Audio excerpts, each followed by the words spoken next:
নমস্কার, আপনারা দেখছেন ঝাল ঝাল টেস্টি টেস্টি আলু ভাজা। এটা আমি কীভাবে বানাই আপনারা একটু দেখে নিন। আমার ভালো লাগলে অবশ্যই কমেন্টে জানাবেন। গ্যাসে বেশ কিছুটা পরিমাণ তেল গরম হতে দিয়েছি। তেল আমার প্রায় গরম হয়ে এসেছে। এবার এর মধ্যে দিয়ে দেবো একটা শুকনো লঙ্কা। গ্যাসের ফ্লেম আমি কমিয়ে রেখেছি। এর মধ্যে দিয়ে দেব কিছুটা গোটা জিরে, তারপর দিয়ে দেব কালো জিরে।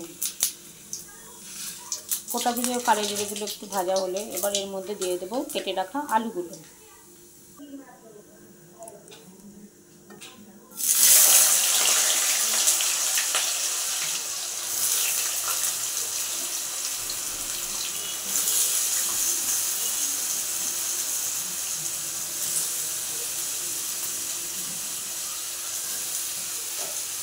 আলুগুলো কিছুটা দেওয়ার পর আমি তলা থেকে নাড়বো, নাহলে ফোড়নগুলো পুড়ে যাবে।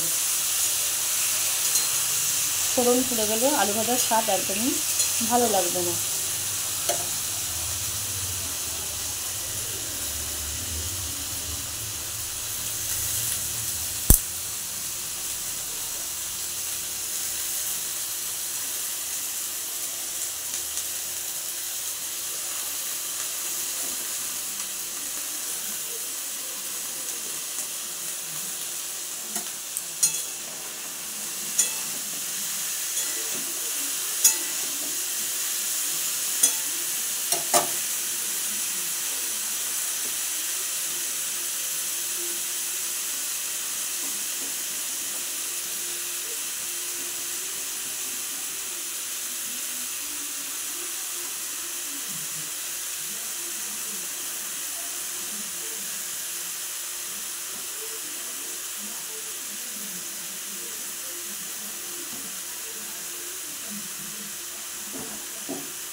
আলুগুলো আর একবার তলা থেকে ভালোভাবে নেড়ে দিলাম।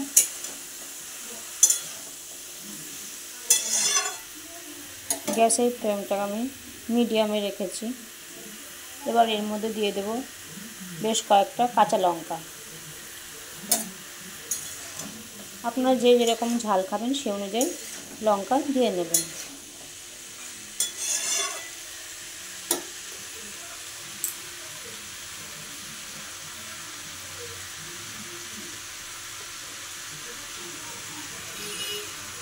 এবার এর মধ্যে দিয়ে দিলাম কিছুটা পরিমাণ হলুদ আর লবণ। লবণটা আন্দাজ বুঝে দেবেন, কারণ আলু ভাজা হয়ে গেলে কিন্তু অনেকটা কমে যাবে, তখন লবণের পরিমাণটা বেশি হয়ে যাবে না আলু।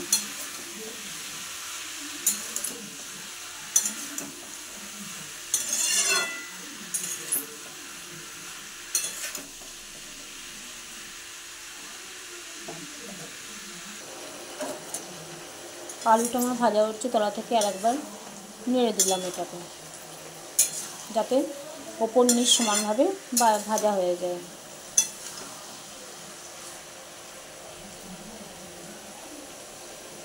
আলুটাকে ছড়িয়ে দিতে হবে যাতে লেগে না যায়।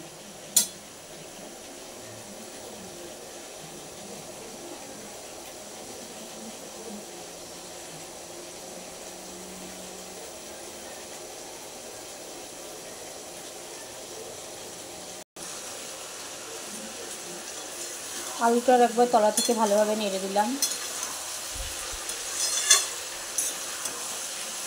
যাতে সুন্দরভাবে চারিদিক ভাজা হয়। এবার এর মধ্যে দিয়ে দেবো কিছুটা পরিমাণ কারি পাতা। এই কারি পাতা আলু ভাজা দিলে খুব সুন্দর একটা ফ্লেভার আসবে।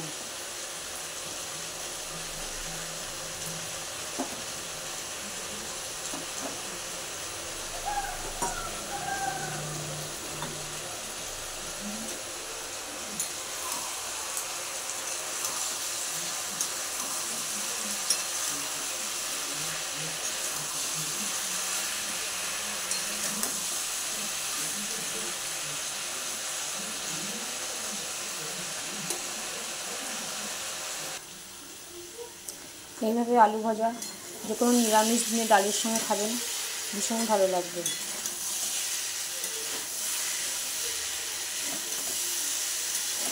আলু ভাজাটা আবার তলায় ভাতে নেড়ে দিলাম।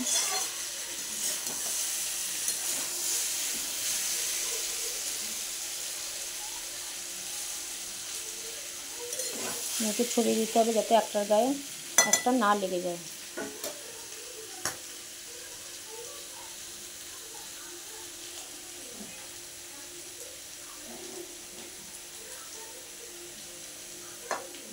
আলু ভাজার আলুগুলো আমার সেদ্ধ হয়ে গেছে। এবার একটা গ্যাস বাড়িয়ে দিয়ে এটাকে আমি লাল করে ভেজে নেব।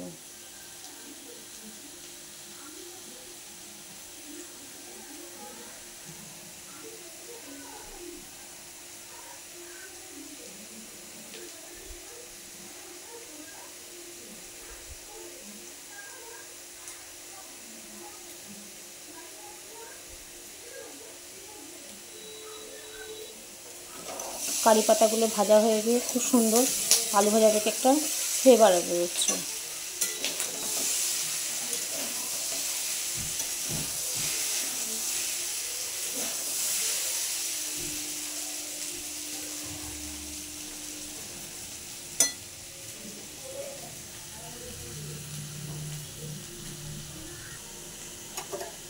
আলুটা আমার সেদ্ধ হয়ে গিয়ে প্রায় ভাজা হয়ে এসেছে।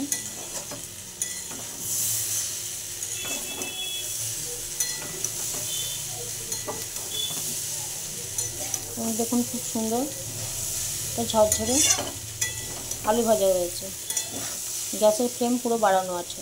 এই সময় গ্যাসের ফ্লেম কমিয়ে দিলে আলু দলা বেঁধে যাবে এবং খেতে একদমই ভালো হবে না।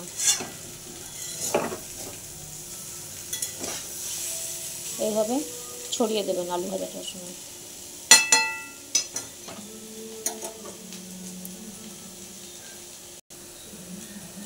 আমার আলু ভাজা এবার হয়ে গেছে। আপনাদের এরকমভাবে আলু ভাজা খেয়ে ভালো লাগলে অবশ্যই কমেন্টে জানাবেন এবং চ্যানেলটি ভালো লাগলে একটি সাবস্ক্রাইব করার আবেদন রইল।